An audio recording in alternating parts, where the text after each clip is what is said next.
नमस्कार, बहुत स्वागत है आप सभी का। आपके साथ मैं पल्लवी रविंद्र सिंह। खबरों की शुरुआत उदयपुर से। करंट से डॉक्टर की मौत मामले में नया मोड़ आ गया है। रीपोस्टमार्टम रिपोर्ट के बाद रेजिडेंट्स में आक्रोश भड़क गया। दरअसल पहली पोस्टमार्टम रिपोर्ट से बिल्कुल अलग नई रिपोर्ट निकलकर सामने आई है। धरना स्थल पर सभी के सामने पोस्टमार्टम रिपोर्ट को पढ़ा गया। पहली पोस्टमार्टम रिपोर्ट बनाने वालों पर कार्रवाई की मांग जो है वो रेजिडेंट डॉक्टर्स के जरिए की जा रही है। आरएनटी प्रशासनिक भवन के बाहर रेजिडेंट का धरना लगातार जारी है। आक्रोश जताया जा रहा है। इससे पहले भी कार बहिष्कार किया गया था रेजिडेंट डॉक्टर्स के जरिए और काली पट्टी बांधकर प्रदर्शन किया गया था। कार बहिष्कार के दौरान हालांकि आपातकाल की जो व्यवस्थाएं हैं वो सुचारू रखी गई हैं, लेकिन इस दौरान रेजिडेंट्स जो मांग कर रहे हैं कि जो आरोपी हैं उनको सख्त सजा दी जाए। और जब ये दूसरी पोस्टमार्टम रिपोर्ट जो सामने आई है, रीपोस्टमार्टम रिपोर्ट जो है, इसको सभी के सामने पढ़ा गया है और बताया जा रहा है कि ये पुरानी वाली जो पोस्टमार्टम रिपोर्ट है उससे बिल्कुल अलग है। यही वजह है कि रेजिडेंट्स एक बार फिर से भड़क चुके हैं। रिपोर्ट्स में क्या डिफरेंस है? एक मेडिको के लिए ज़्यादा मुश्किल काम नहीं होगा इन रिपोर्ट्स को पहचानना या फिर जानना। आप इन रिपोर्ट्स को देखिएगा, अपने हिसाब से मंथन कीजिएगा, फिर बताइएगा कि ये रिपोर्ट क्या कहती है और अपने कॉलेज की रिपोर्ट क्या कहती है। मैं आपके सामने पूरी रिपोर्ट तो नहीं, बस जो इंजरीज इन्होंने मेंशन करी है और जो इंजरीज का इन्होंने नेचर मेंशन किया है वो मैं आपके सामने पढ़ना चाहूँगा, तो इससे आपको भी क्लैरिफिकेशन मिले इन चीज़ों का कि तथ्यात्मक जो चीज़ें हैं वो ज़्यादा देर तक छिपाई नहीं जा सकती। अगर मैं वो डम आदमी होता, अगर ये रीपोस्टमार्टम ना होता।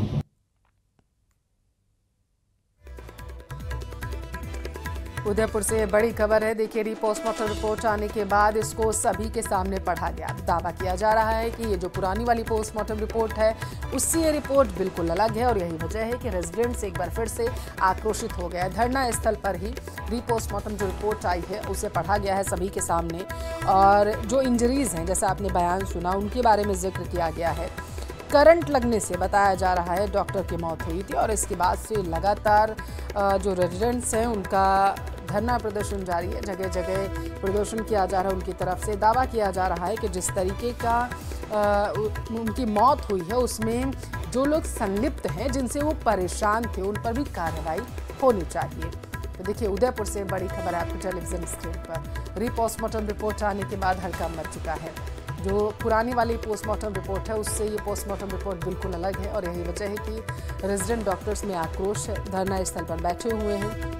अनिश्चित काल के लिए धरना प्रदर्शन किया जा रहा है जब तक आरोपी की गिरफ्तारी नहीं होती है, जिनकी वजह से मौत हुई है। दावा किया जा रहा है रेजिडेंट डॉक्टर्स का। उनको जब तक गिरफ्तार नहीं किया जाता है, जब तक मौत के पीछे की सच्चाई सामने नहीं आती है, तब तक ये धरना प्रदर्शन इसी तरीके से जारी रहेगा। और बारी बारी से आपकी जानकारी के लिए आपको बताते चले कि जो रेजिडेंट्स हैं वो कार्य बहिष्कार करके और काली पट्टी बांधकर प्रदर्शन करते हुए अलग अलग क्षेत्रों से तस्वीरें निकल कर आई हैं, वो देखे गए हैं। तो धरना स्थल पर सभी के सामने पोस्टमार्टम रिपोर्ट को पढ़ा गया है और पहली पोस्टमार्टम रिपोर्ट से जो नई पोस्टमार्टम रिपोर्ट है बिल्कुल अलग है। आरएनटी प्रशासनिक भवन के बाहर रेजिडेंट्स का धरना है।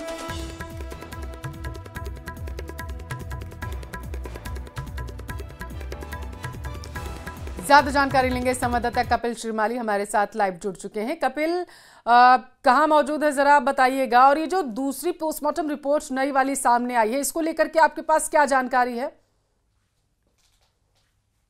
बिल्कुल, देखिए, इस समय जो हॉस्पिटल एक रैली निकाल रहे हैं, पुतला जलाने की तैयारी कर रहे हैं। जिम्मेदार प्रबंधन पर के खिलाफ आरोप लगा रहे हैं और आप देखिए कि ये पुतला लेकर निकले हैं। पुतला जलाने की यहाँ पर जो रेजिडेंट एसोसिएशन के जो लोग जो प्रदर्शन कर रहे हैं, ये इस समय पुतला जलाने की तैयारी कर रहे थे। पुतले की रैली निकाल रहे हैं। भ्रष्ट सिस्टम और कॉलेज प्रशासन पुतले के ऊपर लिखा हुआ है। देखिए, एक बड़ा और गंभीर आरोप यहाँ पर लगा है, क्योंकि 2 मेडिकल कॉलेज द्वारा यहाँ पर पोस्टमार्टम किए गए।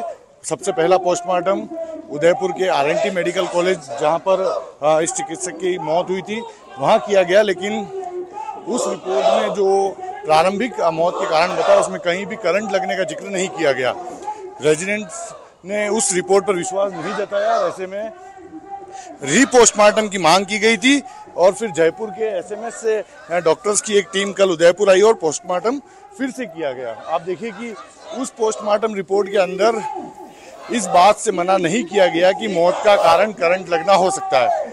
तो जो उदयपुर आरएनटी मेडिकल कॉलेज द्वारा जो पोस्टमार्टम किया गया उसमें चमड़े शरीर पर सिर्फ खरोच के निशान बताए गए थे, जबकि एसएमएस के डॉक्टर द्वारा जो रिपोर्ट दी गई उसके अंदर ये बताया गया कि कुछ जगह पर करंट लगने से बॉडी जो है वो इंजर्ड हुई है।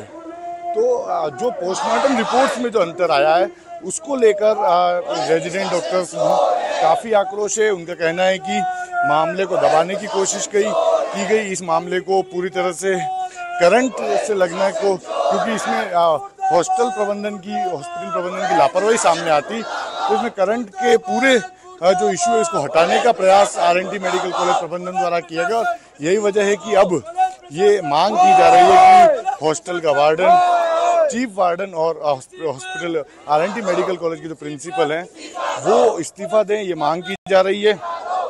इसके अलावा अब क्योंकि अब 2 मेडिकल कॉलेज की पोस्टमार्टम रिपोर्ट सामने है, जो पहली रिपोर्ट थी आरएनटी मेडिकल कॉलेज की है जिसमें जो तथ्य आए उससे पूरे उलट तथ्य एसएमएस हॉस्पिटल के डॉक्टर्स द्वारा किए गए रीपोस्टमार्टम सामने आए, तो ऐसे में अब आरएनटी मेडिकल कॉलेज की जो पोस्टमार्टम रिपोर्ट तैयार की गई थी उनके खिलाफ भी कार्रवाई की मांग की जा रही है। कहा जा रहा है कि उन्होंने जो ये पोस्टमार्टम की रिपोर्ट तैयार की है जो है वो पूरी तरह से मैनिपुलेट थी, उसमें गलत जानकारियां जो है वो दी गई और इसकी वजह से उन लोगों पर भी, उन डॉक्टर्स पर भी कार्रवाई होनी चाहिए जिनके द्वारा ये रिपोर्ट तैयार की गई थी। तो आप देखिए कि बड़ा और गंभीर मामला होता जा रहा है। 2 मेडिकल कॉलेज की 2 रिपोर्ट और दोनों में बहुत बड़ा फर्क, और यही वजह है कि रेजिडेंट डॉक्टर्स का जो आक्रोश है वो बढ़ता जा रहा है। उनका कहना है कि अब किसी भी सूरत में प्रदर्शन जो है तब तक नहीं रुकेगा जब तक मृतक डॉक्टर रवि शर्मा के परिवार को आर्थिक मुआवजा, सरकारी नौकरी और जो जिम्मेदार लोग हैं इस घटनाक्रम के जिन्होंने इन तथ्यों को छुपाए हैं और कई बार शिकायत मिलने के बाद भी, जानकारी होने के बाद भी हॉस्टल की व्यवस्थाओं को दुरुस्त नहीं किया, उन जिम्मेदार कॉलेज प्रबंधन के लोगों पर कार्रवाई होनी चाहिए। और इसी बात की मांग को लेकर आप देखिए कि इस समय क्या छिपाने की और किस तथ्य को दबाने की कोशिश की गई होगी। आप वहां पर मौजूद हैं, आपके रेजिडेंट से बातचीत हुई होगी, उनका क्या कहना है? ये जो पहली पोस्टमार्टम रिपोर्ट है इससे बिल्कुल अलग दूसरी पोस्टमार्टम रिपोर्ट है, क्या दबाने की कोशिश की गई होगी? बिल्कुल, देखिए जो प्रारंभिक जानकारी, क्योंकि जब डॉक्टर रवि शर्मा की रात को मौत हुई थी उस समय ये जानकारी सामने आई थी कि वाटर कूलर में जब वो पानी भरने गए तो वाटर कूलर से करंट लगने से उनकी मौत हुई, क्योंकि रेजिडेंट डॉक्टर्स का कहना है कि करंट लंबे समय से आ रहा था और इसकी शिकायत कॉलेज प्रबंधन को कई बार की गई लेकिन उन्होंने गंभीरता नहीं दिखाई और जो रेजिडेंट हॉस्टल के अंदर रह रहे हैं उनकी जान के साथ में खिलवाड़ किया गया। अब क्योंकि यदि वो करंट से मौत की पुष्टि होती है तो निश्चित तौर पर कॉलेज प्रबंधन और जो हॉस्टल के जो वार्डन, चीफ वार्डन है वो कटघरे में खड़े होते हैं। तो आरएनटी मेडिकल कॉलेज में जिसके अंडर में हॉस्टल आता है उनके द्वारा जब उनके डॉक्टर्स के द्वारा जब पोस्टमार्टम किया गया तो उसमें मौत बहुत साधारण तरीके से होना बताया गया था। इस बात से रेजिडेंट डॉक्टर जो है वो आक्रोशित थे। उन्होंने रीपोस्टमार्टम की मांग की और रीपोस्टमार्टम बाद में जयपुर से डॉक्टर्स बुलाए गए एसएमएस हॉस्पिटल से और उनके द्वारा रीपोस्टमार्टम कराया गया। कल रीपोस्टमार्टम हुआ। आज इन डॉक्टर्स के पास में हाथीपोल थाने से रीपोस्टमार्टम की रिपोर्ट इन्हें रेजिडेंट डॉक्टर्स को मिली है और उस पोस्टमार्टम की रिपोर्ट को जब इन्होंने पुरानी पोस्टमार्टम रिपोर्ट से टैली किया तो चौंकाने वाले तथ्य सामने आए और ये क्लियर हो गया कि जो पहली आरएनटी मेडिकल कॉलेज की पोस्टमार्टम रिपोर्ट थी उसमें जो मौत के कारण साधारण बताए थे, लेकिन जयपुर के एसएमएस हॉस्पिटल की रिपोर्ट ने ये माना कि इस बात से डिनाई नहीं किया जा सकता कि मौत का कारण करंट लगना हो सकता है। तो ये एक बड़ा तथ्य जो है वो रेजिडेंट डॉक्टर्स के हिसाब से सामने आया है और जो कि ये शुरू से कह रहे थे कि मौत करंट लगने से हुई है। ऐसे में जो एसएमएस हॉस्पिटल की रिपोर्ट्स में कई जगह पर ये जिक्र हुआ कि शरीर के अंदर कुछ ऐसे जो पोस्टमार्टम के दौरान उन्हें मिला जिसमें पुष्टि हुई है कि कुछ जगह पर करंट के शॉक लगे हैं और पार्ट भेजे हैं उसमें उन पार्ट को नहीं भेजा गया जिस जगह पर शरीर पर करंट के झटके लगे। एसएमएस हॉस्पिटल के डॉक्टर्स ने एफएसएल के लिए उन पार्ट को भेजा है जहां शरीर पर करंट के झटके लगे थे। तो इनका आरोप है कि आरएनटी मेडिकल कॉलेज ने पूरे मामले को दबाने की कोशिश की है और छुपाने की कोशिश करते हुए यही वजह है कि जांच की मांग रेजिडेंट्स कर रहे हैं। बहुत शुक्रिया आपका महत्वपूर्ण जानकारी साझा करने के लिए, तस्वीरें दिखाने के लिए कपिल। झालावाड़ से बड़ी खबर है, शहीद पवन प्रजापति का अंतिम संस्कार हुआ। सैन्य सम्मान के साथ अंतिम विदाई शहीद को दी गई है। बच्चे और पिता ने शहीद पवन को मुखाग्नि दी है। सांसद, विधायक समेत अधिकारी उस दौरान मौके पर मौजूद रहे। खरेखेड़ा गांव में निकाली गई अंतिम यात्रा। भारत माता की जय और पवन अमर रहे के नारों से पूरा इलाका गुंजायमान उठा। असम में देश की सेवा करते हुए शहीद हो गए थे पवन को मुखाग्नि आज दे दी गई है। तो सांसद, विधायक समेत तमाम अधिकारी उस दौरान झालावाड़ के खेरखेड़ा में मौजूद रहे जब इस शहीद को अंतिम विदाई दी गई। और इस दौरान परिवार जो था उनका रो रो कर बुरा हाल रहा है। सैन्य सम्मान के साथ अंतिम यात्रा निकाली गई शहीद पवन की और उसके बाद उन्हें मुखाग्नि दी गई। उनका अंतिम संस्कार विधि विधान के साथ संपन्न हुआ है।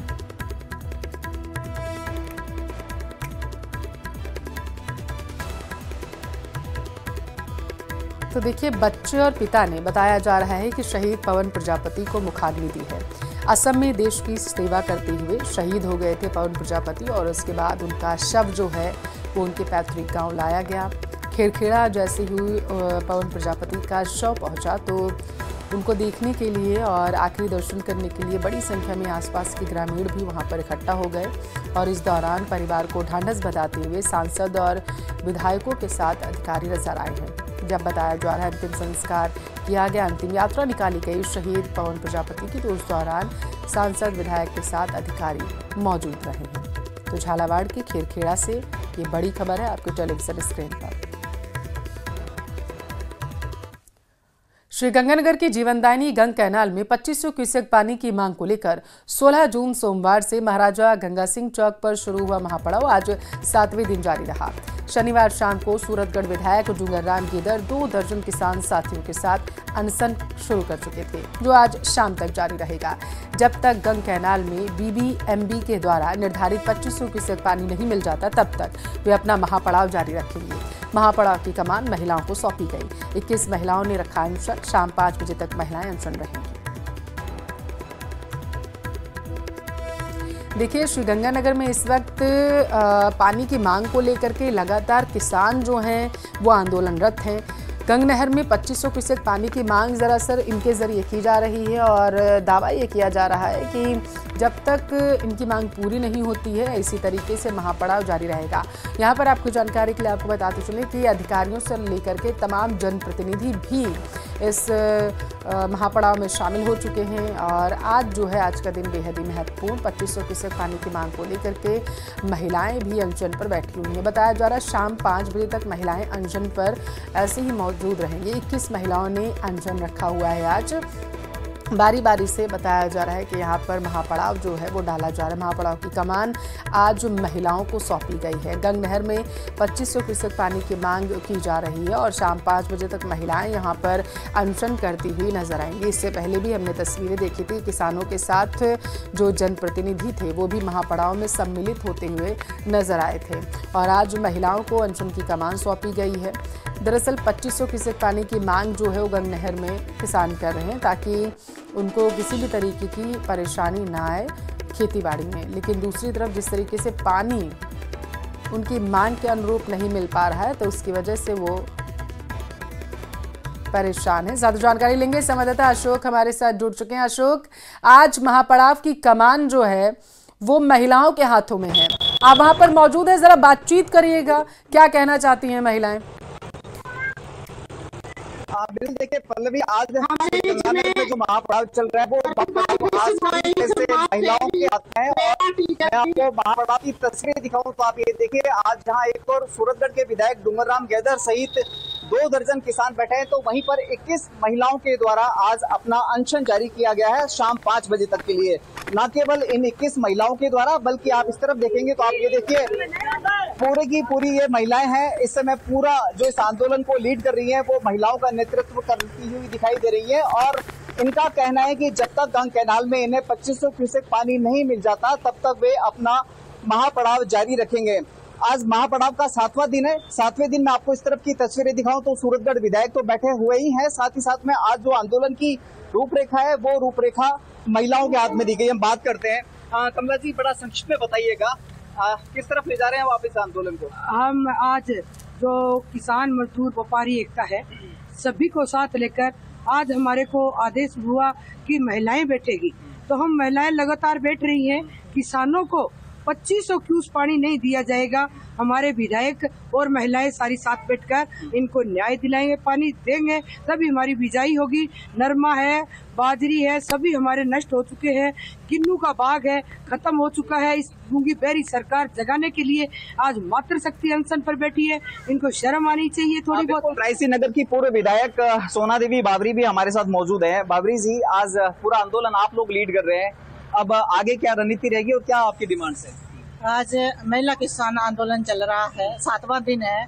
आदरणीय एमएलए रूबिक भाई कुन्नर जो कर्णपुर से विधायक है, उनके नेतृत्व में किसान आंदोलन चल रहा है। हमारे 11 मेंबरी कमेटी है जिनकी कमेटी की मैं सदस्य भी हूँ। इस आंदोलन का 7वां दिन है, मैं लगातार आ रही हूँ। कमेटी जो डिसीजन लेगी, आज हम कार्मिक अनशन पर है। लगातार हमारे एमएलए MP साहब ने भी कार्मिक अनशन रखा था, भाई रूपेंद्र कुन्नर जी ने रखा था। कमेटी जो डिसीजन लेगी, कार्मिक अनशन तो है ही है, अगर आमरण अनशन भी रखना पड़ा तो रखेंगे। जिद्दी सरकार को हम चेतावनी देते हैं कि हमें किस तरीके से हमें और हमारे इम्तिहान ना लिया जाए, ताकि बीजेपी को पता चल गए, जिस तरीके से काले कानून में भी आपने देखा। बिल्कुल पल्लवी, देखिए आपको मैं महापड़ाव स्थल की सीधी तस्वीरें दिखाऊं तो आज इस पूरे आंदोलन की जो कमान है वो महिलाओं के हाथ में सौंपी गई है। ये वो महिलाएं जो न केवल घर गृहस्थी संभालती है बल्कि खेती बाड़ी भी करती है। साथ ही साथ यहाँ पर महिलाओं की जो भागीदारी है उसमें कांग्रेस की जो नेत्री है वो भी मौजूद है। हम कुछ और महिलाओं से बात करते हैं। रमा जी, कितनी महिलाएं बैठी है और क्या प्रोग्राम रहेगा आज आपका? बिल्कुल, आज हमारी तकरीबन 37 के करीब अनशन पे महिलाएं बैठी हुई हैं और सैकड़ों की संख्या में महिलाएं उन्हें हमारे को समर्थन दिया है और लगातार ये हमारा अनिश्चितकालीन धरना चल रहा है। आज इस धरने का नेतृत्व तो महिला शक्ति कर रही है, क्योंकि महिलाएं किसी से कम नहीं है। इस गूंगी बहरी सरकार को जगाने के लिए यहाँ बैठे हैं। आप देख रहे हैं, ये आज हमारा 7वां दिन है। मैं जब तक 2500 क्यूसेक पानी जो निर्धारित हमारा है हक बनता है, जब तक वो पानी लिखित में हम नहीं देते, तब तक हमें नहीं देते, तब तक हम यहाँ से नहीं जाएंगे। कल से एक पानी चोरी पर भी कार्रवाई शुरू हुई है जल संसाधन विभाग के द्वारा, उस पर आपकी क्या प्रतिक्रिया है? बिल्कुल, पीछे से जैसे ही पानी कह रहे हैं कि हमें पूरा पानी जैसे वहाँ से छोड़ते हैं, तो बीच में खक्का हेड तक वो पानी पूरा नहीं पहुँचता, बीच में वो चोरी कर लेते हैं। उस पर भी हमने ये लिख के दिया हुआ है कलेक्टर साहिबा को कि ये भी हमारा एक पॉइंट मांग में रखा गया है कि जो पानी चोरी करते हैं उन पे कार्रवाई होनी चाहिए। निर्धारित एक कमेटी बने, उसकी रिपोर्टिंग कंटिन्यू होनी चाहिए। जब पानी आए तो वो बीच में पानी हमारा चोरी नहीं हो। बिल्कुल पल्लवी, यदि आप सुन पा रहे हैं तो देखिए वाकई आज महापड़ाव की जो तस्वीर है वो काफी हद तक बदली नजर आ रही है। एक तरफ पुरुष किसानों के द्वारा तो पिछले 7 दिन से लगातार संघर्ष किया ही जा रहा था, लेकिन आज जिस तरह से तस्वीर है वो पूरी तरह से कमान इस मूवमेंट की महिलाओं के हाथों में दी गई है। महिला किसान तो है ही है, लेकिन महिला नेत्री जो चाहे पूर्व विधायक हो या फिर कुछ हो, यदि समय अलाउ करे तो मैं कुछ और महिलाओं से जी आप बातचीत करिए अशोक। स्वामी जी, जी आप भी समर्थन दे रहे हैं इस आंदोलन को? बिल्कुल, हमारी खेत मजदूर यूनियन और जनवादी महिला समिति ने और अखिल भारतीय किसान सभा ने इस आंदोलन को समर्थन दिया है। उसकी वजह ये है कि आंदोलन यहाँ गंगानगर की धरती पर, गंगा सिंह चौक पर पहला नहीं, हमेशा किसानों की पहचान बन गया है ये आंदोलन। और दुर्भाग्य है हमारे इस गंगानगर का कि पानी की एक बहुत ऐसी समस्या जो पानी के वितरण की नीति पर निर्धारित होती है, और उसके बावजूद वो समस्या इतने सालों में अभी तक पूरी नहीं हो पाई है। आज मैं सुबह हिंदुमल कोट के बॉर्डर पर, खक्का बॉर्डर पर थी, क्योंकि हमारे कई प्रोग्राम खेत मजदूर यूनियन के चल रहे हैं, तो देख रहे हैं कि नहरों में यूं धूल उड़ रही है, पानी का तो नामो निशान नहीं है कहीं पर भी। मैम, आपसे एक चीज जानना चाहेंगे, इस आंदोलन को लेकर राजनीति के भी आरोप लग रहे हैं, आप इसको किस तरह से देखती हैं? मैं इसको बिल्कुल सिरे से खारिज करना चाहती हूँ। राजनीति अगर होती तो चुनाव के आसपास होती है, मैं आपको बता दूं। अभी ऐसे कोई चुनाव नहीं, किसी भी प्रकार के चुनाव नहीं। अगर हमारे किसानों ने राजनीति से लेना देना इस आंदोलन का नहीं है। बिल्कुल अशोक, ये कहती हुआ महिलाएं नजर आ रही हैं। बहुत शुक्रिया आपका बातचीत करने के लिए और हमें तस्वीरें महत्वपूर्ण दिखाने के लिए। खबरों में आगे बढ़ेंगे। श्रीगंगानगर के सूरतगढ़ में खाद बीज के गोदाम पर कृषि मंत्री किरोड़ीलाल मीणा छापेमारी करने पहुंचे, जिससे हड़कंप मच गया। कृषि मंत्री किरोड़ीलाल मीणा की छापेमारी में IFFCO यानी कि इफ्को बाजार के नाम से संचालित गोदाम में कोरोमंडल कंपनी सहित अन्य कंपनियों का DAP और उर्वरक बड़ी मात्रा में बरामद किया गया। किरोड़ीलाल मीणा का कहना है कि 10 दिन पहले ही DAP के 30,000 कट्टे आए, जिन्हें अब तक किसानों को वितरित हो जाना चाहिए था, लेकिन DAP का भारी भरकम स्टॉक यहां रखा गया है। ऐसे में DAP की कालाबाजारी होने की आशंका से भी इनकार नहीं किया जा सकता। फिलहाल श्रीगंगानगर कृषि विभाग के अधिकारी भी मौके पर पहुंच चुके हैं और स्टॉक रजिस्टर और रिकॉर्ड को खंगालने का काम किया जा रहा है।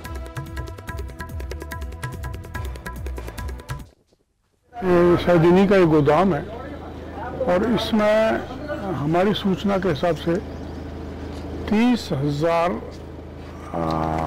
बैग DAP के हैं।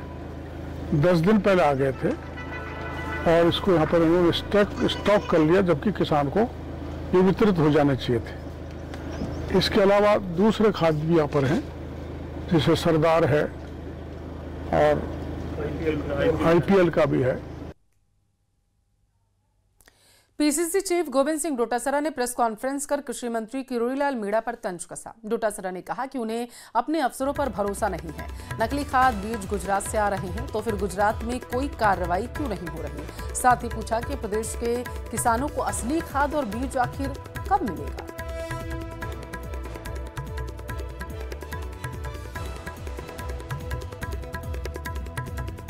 कल मैंने कृषि मंत्री जी का बयान सुना है।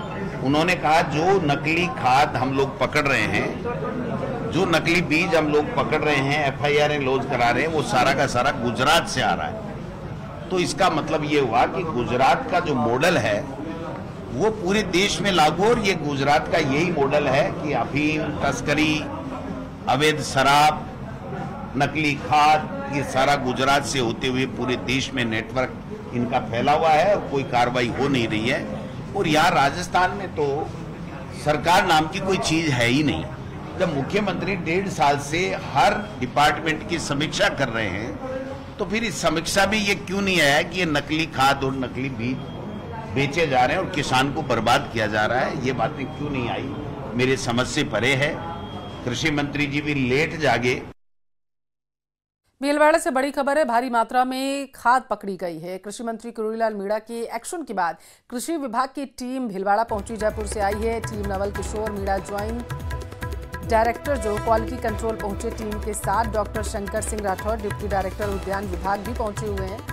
और बताया ये जा रहा है कि खाद के सैंपल ले लिए गए हैं। जयपुर से आई टीम ने इस खाद को पकड़ा है, ये जानकारी निकलकर सामने आई है। भीलवाड़ा से बड़ी खबर, बड़ी मात्रा में, भारी मात्रा में इस खाद को पकड़ा गया। हालांकि सैंपल लिए गए हैं, जांच के लिए भेजे गए हैं खाद के। पता लगाया जाएगा कि खाद की गुणवत्ता क्या खराब है और जांच के बाद तस्वीरें और ज्यादा क्लियर होंगी। तो खाद के सैंपल ले लिए गए हैं। देखिए भीलवाड़ा से ये बड़ी खबर आपके टेलीविजन स्क्रीन पर है। मंत्री किरोड़ीलाल मीणा लगातार एक्शन मोड में नजर आ रहे हैं। जगह जगह उनके जरिए छापा मारा जा रहा है। जहां से भी उन्हें शिकायत मिल रही है, चाहे उदयपुर की बात करें या अन्य स्थानों की, वहां पर वो पहुंच रहे हैं। और इसी सिलसिले में पूरी तरीके से कृषि विभाग भी देखिए एक्टिव होता हुआ नजर आ रहा है। जानकारी ये सामने निकल कर आई है कि भारी मात्रा में खाद जो है वो पकड़ी गई है और इसका सैंपल ले लिया गया है। भीलवाड़ा में ये कार्रवाई जो है वो की गई है विभाग की तरफ से। जयपुर से एक टीम आई थी। ज्यादा जानकारी लेंगे, संवाददाता राहुल कौशिक हमारे साथ जुड़ चुके हैं। राहुल, मंत्री किरोड़ीलाल मीणा के बाद एक्शन में विभाग भी है, खाद पकड़ी गई है, जरा कहां से इस खाद को पकड़ा गया, कंपनी कौन सी थी, जरा विस्तार से बताइएगा। ये बिल्कुल देखिए, कृषि मंत्री जो किरोड़ीलाल मीणा है लगातार एक्शन मोड पर है और उसी को देखते हुए जो उनका विभाग है वो भी एक्शन मोड पर है। लगातार ऐसे खाद के जो फैक्ट्रीज हैं जो काम करते हैं उन पर लगातार नकेल कसने के लिए रेड मारी जा रही है। उसी के तहत जो नवल किशोर मीणा है ज्वाइंट डायरेक्टर अपनी टीम के साथ भीलवाड़ा पहुंचे हैं और जो डॉक्टर शंकर सिंह राठौड़ है जो डिप्टी डायरेक्टर हैं भीलवाड़ा के, वो भी उद्यान विभाग के, वो भी पहुंचे हैं और लगातार जो सर्च ऑपरेशन है ओस्तवाल फोस्केम कंपनी है वहां पर चलाया जा रहा है और वहां पर कई सैंपल भी लिए गए हैं और जो कई खाद जिनपे बारिश के कारण जो खाद खराब हो गई, जिसको एक स्ट्रक्चर पर नहीं रखा गया, उनको भी निस्तारण करने के यहाँ पर दिशा निर्देश दिए गए हैं। लगातार ये कार्रवाई जारी है और देखिए जयपुर से भारी भरकम जो लवाजमा आया है टीम के साथ, और जो फॉस्कैम है, ओसवाल फॉस्कैम इंडिया लिमिटेड है, उस पर कार्रवाई की गई है। जो 3 लॉट की बिक्री है उस पर प्रतिबंध लगा दिया गया है, और जो भंडारण में समुचित व्यवस्था न होने के कारण बताओ नोटिस भी इनको जारी किया गया है। 3 दिवस तक जो जिले की टीम है कंपनी का निरीक्षण करेगी और जो फीड स्टॉक है उसका सत्यापन भी किया जाएगा। कहीं ना कहीं जो ये कमियां पाई गई है उसके बाद लगातार जो टीम है वो एक्शन मोड पर है और इनको नोटिस भी दिया गया है। जी बहुत शुक्रिया राहुल जानकारी के लिए।